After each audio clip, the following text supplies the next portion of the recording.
ঈদের ছুটি শেষ করে বাড়ি থেকে ফিরে আসার সময় যখন গাড়ির লুকিং গ্লাসের দিকে তাকাই, দেখি বাবা মা আমাকে এগিয়ে দেওয়ার কথা বলে এসে রাস্তায় থমকে দাঁড়িয়ে পড়েছে।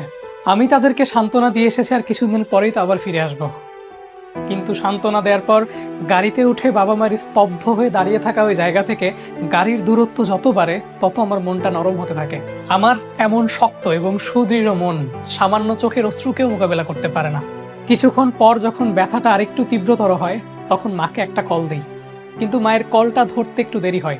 পরবর্তীতে আমি গবেষণা করে দেখলাম কান্নামাখা ভারী কণ্ঠকে স্বাভাবিক কণ্ঠে রূপান্তর করতে মায়ের 10 থেকে 15 সেকেন্ড সময় লেগে যায়। ওদিকে বাবা সব দুঃখগুলোকে মনের মধ্যে চাপা রেখে অনেক বেশি স্ট্রং হয়ে কথা বলার চেষ্টা করে।